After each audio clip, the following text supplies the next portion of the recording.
Bienvenidos, chiquillos, a una nueva clase de enfermería médico-quirúrgico del año 2020. En esta oportunidad vamos a revisar algunos conceptos básicos de anestesia que les va a permitir determinar los riesgos a los que están sometidos los pacientes cuando hacen, ¿no es cierto?, alguna cirugía, ya sea una cirugía programada o una cirugía de urgencia. Vamos a hacer algo de historia y vamos a partir explicando, contando, ¿no es cierto?, que desde la antigüedad se han usado múltiples métodos para inducir pérdidas de conciencia y poder así realizar algunos tratamientos quirúrgicos y otros procedimientos que son dolorosos, ¿ya? Ustedes deben haber visto en las películas del oeste o en las películas de la Guerra Civil de Estados Unidos que les daban whisky a tomar para poder atontarlos un poco, ¿no es cierto?, para realizar estos procedimientos que eran dolorosos. También existieron otros tipos de procedimientos, formas de anestesiar a la gente con distintas raíces naturales, elementos, ¿no es cierto?, que de alguna manera hacían dormir a las personas. Desde ese tiempo hasta ahora, o sea, el avance de la historia nos ha traído la existencia de la anestesiología, ¿no es cierto?, que se fue convirtiendo en una especialidad médica. Los anestesiólogos modernos, que son los que ustedes van a conocer, ¿ya?, participan en todo el proceso operatorio del paciente, desde la participación, desde la preparación del paciente antes de la intervención quirúrgica y también en el tratamiento del dolor posterior a la operación o en patologías que lo producen, ¿ya?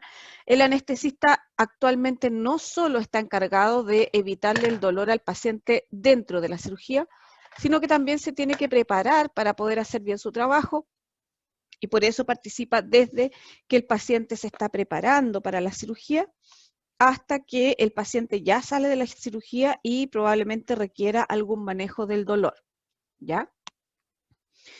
El manejo del dolor es una subespecialidad de alguna manera de la anestesiología.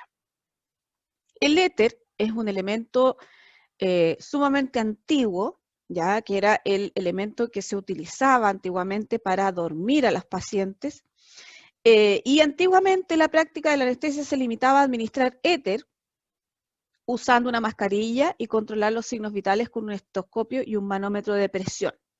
Imagínense lo que era tener al paciente, ¿no es cierto?, en una camilla, pasarle éter a través de una mascarilla, o eso en sus mejores casos, digamos, porque habitualmente lo que se hacía era dormirlo con un paño o un apósito con éter, ¿ya?, y controlarlo permanentemente, pero a mano. Se evaluaba el estado de conciencia a través del tamaño de las pupilas. Si las pupilas estaban dilatadas o estaban contraídas, se podía determinar en esos años si el paciente estaba durmiendo o estaba despierto. ¿Cuál es el concepto real, o el concepto más que real, el concepto actual de anestesia? La anestesia es la ausencia de sensibilidad al dolor, ¿ya? Ojo que estamos trabajando solo con sensibilidad al dolor, ¿ya? Ese es el concepto, digamos, la base de la anestesia. Esta puede ser inducida por fármacos o combinaciones de ellos administrados por diferentes vías y dosis, dependiendo de para qué y dónde se necesita bloquear esa sensación de dolor. El ejemplo más claro, yo creo que todos lo han vivido alguna vez cuando van al dentista, ¿no es cierto?, y tienen que hacerles algún procedimiento a nivel del diente. Lo más probable es que el anestesista ocupe una anestesia local o, digamos, de la zona donde va a trabajar, y lo que a ustedes les ocurre es que se tocan y parece como que no tuvieran nada, o se sienten como muertos porque no tienen sensibilidad, ¿ya? Pero cuando el dentista empieza con la maquinita, ¿no es cierto?, ustedes sienten perfectamente cómo les están trabajando los dientes. O sea, solo bloquea la sensibilidad al dolor, no al resto de las otras sensaciones que pudieran tener. Vamos a ver entonces los tipos de anestesia que tenemos en la actualidad y cómo se van administrando cada uno de ellos. Y les voy a dejar de tarea los riesgos que tiene cada una de las anestesias desde el punto de vista de enfermería y la atención de enfermería que hay que entregar. Se los voy a dejar a continuación de esta clase. La anestesia local, ahí ustedes ven una imagen de un brazo aparentemente, o sí, un brazo puede ser. Es el procedimiento por el cual se insensibiliza solo la zona donde se realizará el procedimiento sin alterar el nivel de conciencia. Cuando ustedes van al dentista, ¿no es cierto? El dentista usa estas jeringas Carpule, que son estas jeringas con las agujas largas y flexibles para poder maniobrar dentro de la boca. Y les adormece la zona, les pone la anestesia, les dice ya vamos a esperar un rato que haga efecto la anestesia y cuando ya generalmente está perfecta la anestesia, el dentista trabaja. Pero usted está despierto en la consulta, por lo tanto, el famoso sonido del torno, de la fresa, digamos, que es el aparato que es el que suena, usted lo va a escuchar igual y la ansiedad y la angustia que le produce ese sonido probablemente va a ser exactamente la misma, con la diferencia que usted no va a sentir nada durante el procedimiento.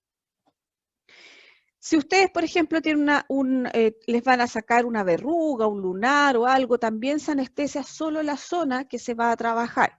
Esa es la anestesia local y como es tan localizada, la cantidad de riesgos es bastante baja. Formas de anestesia local, hay varias formas de anestesia local. Dentro de las más conocidas tenemos las gotas anestésicas que usan los oftalmólogos, las pomadas que se aplican en la piel antes de practicar una punción, ya que ahora existen unos parches de lidocaína que se ponen antes de puncionar, sobre todo cuando son procedimientos como catéteres percutáneos o un catéter venoso central, se pone ese parche un rato antes para poder anestesiar la piel. La que se administra por medio de una inyección directamente, como en los procedimientos dentales o para suturar heridas, realizar biopsias de piel o drenajes de absceso. Ahí se aplica la anestesia a través de una aguja que habitualmente es bastante finita y solamente se aplica lidocaína, ¿no es cierto?, en los lugares que se va a trabajar. Las complicaciones, probablemente hay varias más, ¿ya? Pero ustedes tienen que revisarlas de acuerdo a la atención de enfermería. Dolor en el sitio de inyección, ¿no es cierto? Cuando ustedes le van a inyectar la anestesia, va a tener una sensación de dolor igual. No significa que la anestesia le va a actuar antes, digamos, ¿ya?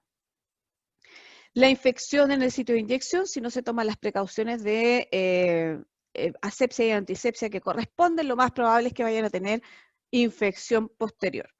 Lesiones de nervios o vasos sanguíneos cuando se pasan a llevar algunos vasitos, lo mismo que ocurre cuando ustedes hacen alguna extracción de sangre. Disminución de la cicatrización de las heridas por los componentes mismos del fármaco que se utiliza. Inyección intravascular inadvertida, ¿ya? Cuando la anestesia es local, al igual que las vacunas, uno tiene que cerciorarse de que uno no está en algún vaso, sino que está directamente en el tejido subcutáneo o en el tejido muscular, digamos. Y esa inyección intravascular inadvertida lo que va a hacer es que nos va a dar un riesgo de cardiotoxicidad, o sea, podemos tener un infarto o neurotoxicidad con algún daño a través de los mismos nervios.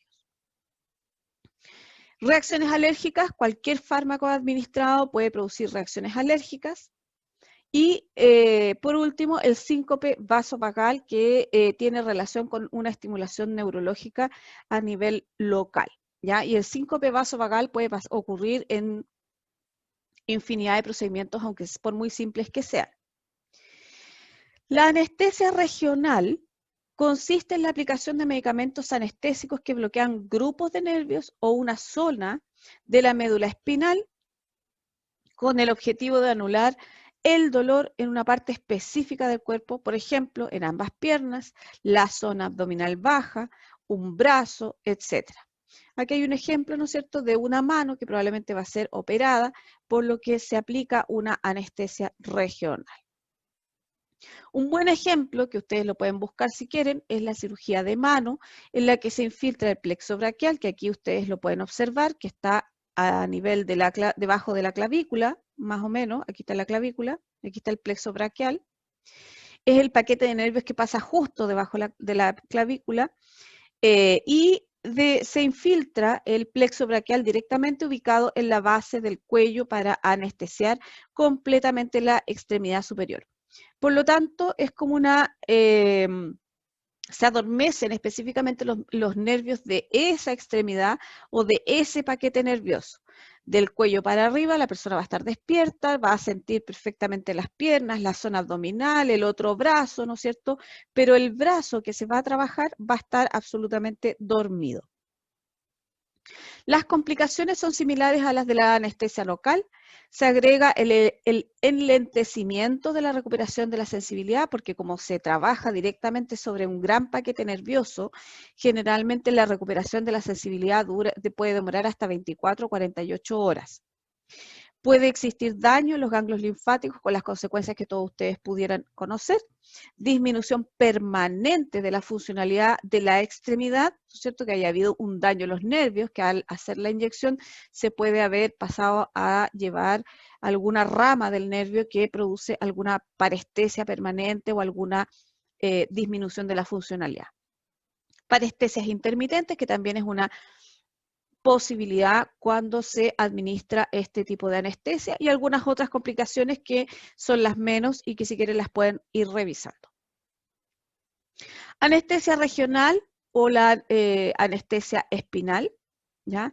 La anestesia regional lo que hace es dormir toda una parte, ¿no es cierto?, del cuerpo, ya sea el tren inferior, el tren superior o, digamos, el hemicuerpo y así. Existen varios nombres para esta anestesia, puede ser, la pueden escuchar como anestesia espinal, la anestesia subaracnoidea o raquídea y la epidural. La epidural es la típica anestesia que se les pone a las mamás que van a tener sus bebés.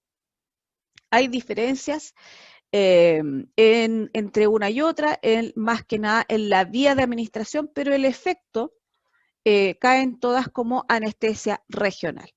Y aquí el mejor ejemplo, ¿no es cierto?, es la epidural, que es la que se les administra a las cesáreas de las embarazadas, y con eso se duerme todo el hemicuerpo inferior. Por lo tanto, las que han sido mamás y que han pasado por este tipo de anestesia saben que estando en la sala de parto, a uno le hacen el corte, todo, uno no siente nada, ¿ya? Pero no siente dolor, pero siente toda la manipulación que se está haciendo en esa zona mientras dure la anestesia, ¿ya? Es usado ampliamente como en anestesia obstétrica, urológica u en cirugías de extremidades inferiores. Aquí no es como en la regional, ¿cómo se llama esto? La anterior que vimos, sino que acá es la parte, el cuadrante, o sea, la parte, el hemicuerpo inferior, ¿no es cierto?, desde la cintura para abajo está completamente dormido.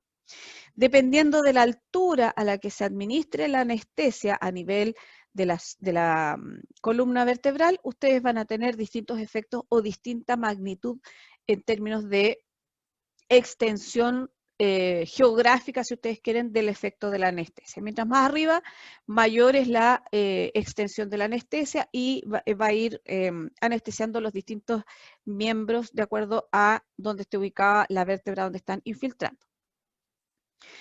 En este tipo de anestesia el paciente permanece despierto, que era lo que yo les explicaba, las mamás cuando van a las cesáreas están despiertas, o con una sedación suave, que generalmente le dan alguna cosita antes, como para que esté media atontadita y no se dé cuenta de todo esto que yo les cuento, sin sensación de dolor, de tal modo que la persona esté más tranquila, relajada y en ocasiones hasta dormida durante la intervención. Si es algo, una cirugía un tanto traumática, va a ser más difícil, ¿no es cierto?, que eso ocurra, pero o sea, va a ser beneficioso que la persona esté durmiendo durante la cirugía. Algunas complicaciones, las mismas que ya se describieron para la local y la regional, cefalea posterior a la anestesia por la punción, ¿no es cierto?, y la extracción de cierta cantidad de líquido cefalorraquídeo, se pierde un poco la presión, ¿no es cierto?, a nivel del conducto del líquido cefalorraquídeo, náuseas y vómitos, producto de lo mismo, hipertensión intracraneal cuando ha habido un exceso de volumen, hematoma espinal o absceso epidural, alteraciones neurológicas como bradisiquia, que puede ser permanente, pero también puede ser transitoria, hipotensión, taquicardia, compromiso respiratorio, entre otras. Todo va a depender de la habilidad del anestesiólogo, de, digamos, las condiciones propias de la persona y también del fármaco utilizado. La anestesia general, que es la que ustedes ven acá, es la que se administra a través de una mascarilla, generalmente en gas, o puede ser también a través de una vía endovenosa. Vamos a conseguir, ¿no es cierto?, con esto un estado de inconsciencia total, utilizando una combinación de gases que se inhalan y medicamentos que se administran por vía endovenosa, que producen un bloqueo de todas las sensaciones del dolor y relajación muscular, ¿ya? Este tipo de anestesia es usado en una amplia gama de cirugías que van desde la apendicectomía hasta complejas operaciones cardíacas como, no sé, un trasplante o un, qué sé yo, no un bypass coronario, una cirugía bariátrica, por ejemplo, y otras más. ¿Cuáles son las ventajas de este tipo de anestesia? Reduce la conciencia del paciente en el intraoperatorio y además funciona como amnésico. Generalmente las personas no recuerdan lo que ocurre dentro de la cirugía. Permite una adecuada relajación muscular para cirugías más largas. Facilita el completo control de la vía aérea, la ventilación y la circulación. Puede utilizarse en caso de alergia a los anestésicos locales. Se puede administrar sin necesidad de mover al paciente a posición supina, o sea, puede estar en cualquier posición el paciente, ya dado que se puede administrar por vía endovenosa, no necesita el paciente estar en una posición especial, como por ejemplo la anestesia regional, que para poder inyectarla el paciente tiene que ponerse en posición para inyectar la anestesia.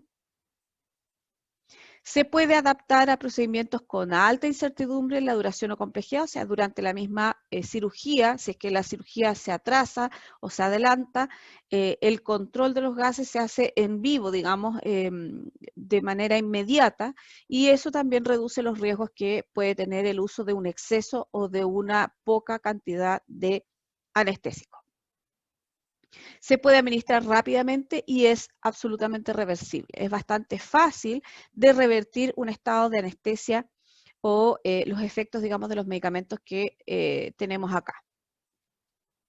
Las desventajas es que requiere de atención de alta complejidad, lo que eleva los costos. O sea, aquí ya no basta con tener solo al asistente de anestesia o al anestesista que va, puso la anestesia y se fue, sino que aquí el anestesista tiene que estar permanentemente controlando y dirigiendo todo lo que es el desarrollo de la anestesia durante la cirugía.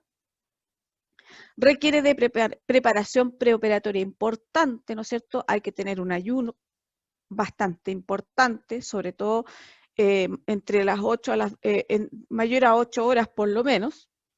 Y puede inducir este tipo de anestesia a fluctuaciones psicológicas complejas de tratar, ¿ya? Se ha relatado en la literatura, ustedes lo pueden revisar, que algunos pacientes, después de haber sido sometidos a anestesia general, indistinta a la combinación de fármacos, es una condición propia del paciente que no se sabe que puede ocurrir, han tenido incluso brotes psicóticos posterior a la anestesia. Se asocia a complicaciones menos serias como náuseas o vómitos, dolor de garganta, porque acuérdense que el paciente tiene que estar ventilado, por lo tanto tiene que tener un tubo endotraqueal para poder respirar, calofríos y demora en la recuperación del funcionamiento mental normal. O sea, la conciencia plena, el paciente para que esté realmente con la atención plena, cuesta para que se recupere por lo menos entre 24, incluso más horas si es que ha sido muy larga la cirugía. Se asocia a la hipertermia maligna, que es una rara condición muscular hereditaria que frente a la exposición de algunos, no todos, agentes anestésicos generales, resulta en una alza severa y potencialmente letal de la temperatura, hipercapnia, acidosis metabólica e hipercalemia. O sea, el paciente, en pocas palabras, puede descompensarse bruscamente y producir esta hipertermia maligna que, si ustedes me preguntan a mí, de todos los años que yo hice pabellón, jamás me pasó, pero me ha tocado recibir pacientes posterior a esa hipertermia maligna. Antes de seguir, quiero hacerles recuerdo que la anestesia general también tiene otra complicación que aquí no se menciona, pero antes que se me olvide se las voy a mencionar, que han habido casos donde la combinación de fármacos o los fármacos en sí, por condiciones personales propias de las personas, de los pacientes que se someten a cirugía, las anestesias no han surtido efecto, ¿ya? Generalmente han tenido el efecto paralizante. El paciente está prácticamente dormido, pero con conciencia plena de lo que está ocurriendo y con sensación de dolor. Ese tipo de complicaciones han sido descritas en la literatura, han habido casos emblemáticos que han contado sus experiencias traumáticas posterior a una cirugía donde han sentido cómo los cortan, el dolor que se produce y toda la complicación psicológica que viene después de esa situación anormal en relación a la anestesia. Pueden hacer una búsqueda en Google para ver ese tipo de complicaciones y a ver si yo les logro encontrar algún caso para que lo puedan revisar. ¿Cuáles son los fármacos más utilizados? A través de la vía inhalada tenemos el isoflurano, el desflurano, el sevofurano, el alotano, el óxido nítrico. El óxido nítrico es el típico gas que se ve en las películas, ¿no es cierto? Y en las caricaturas, que es usado ampliamente en Estados Unidos en las consultas dentales y que tiene como efecto secundario, digamos, no un efecto adverso, que estimula el centro de la risa, ¿ya? Ustedes cuando inhalan óxido nítrico se sienten como felices y se les da por reírse y se ríen y se ríen y se ríen. Los más utilizados en nuestro medio son el alotano, y el isofluorano, ¿ya? De los intravenosos tenemos barbitúricos, benzodiazepinas, propofol, que ustedes lo deben ubicar, la ketamina, que también es usado a nivel veterinario, tiene un uso bastante amplio, los analgésicos opioides y los sedantes hipnóticos, que ahí tienen una diversa gama de sedantes hipnóticos. En general, las anestesias generales son combinaciones de gases con medicamentos endovenosos. Los anestésicos inhalados tenemos el isoflurano, ¿ya? Que viene en presentación líquida de 100 ml, el desflurano líquida de 240 ml, el sevoflurano líquido de 250 ml, el alotano líquido de 125 y 250 ml, porque es el más seguro y es habitualmente el que también se usa a nivel de pediatría. Y el óxido nitroso directamente viene como gas. Ustedes van a ver unos balones grandes y es suministrado generalmente por una empresa que es la misma que suministra los balones de oxígeno. De los anestésicos intravenosos tenemos los barbitúricos, el tiopental, que ustedes lo deben conocer como el pentotal sódico, ¿no es cierto?, que antiguamente se utilizó como el suero de la verdad, ¿ya? La verdad es que no tiene mucho efecto como suero de la verdad, sino que tiene otros efectos distintos y se comprobó después con el tiempo que así era efectivamente. Por vía parenteral, entre 20 y 25 miligramos por ml, esa es la presentación. El metoexital, que también es parenteral, en dosis de 0,5, 2,5 y 5 gramos de polvos. Benzodiazepinas, el midazolam, que todos estos prácticamente los conocen, que puede ser parenteral de 1 y 5 miligramos por ml, el diazepam, que es oral en tabletas de 2,5 y de 10, rectal, ¿no es cierto? El diazepam puede también tener una presentación rectal en gel de 2,5, de 5, de 15, de 19 y de 20 miligramos. parenteral, también hay diazepam endovenoso de 5 miligramos por ml para inyección. El propofol se administra por vía parenteral, 10 miligramos por ml. La ketamina también es parenteral con frascos multidosis de 10, de 50 y de 100 miligramos por ml. ¿Ya? El propofol creo que es el que es blanco y que se ve como que estuvieran administrando leche a la vena.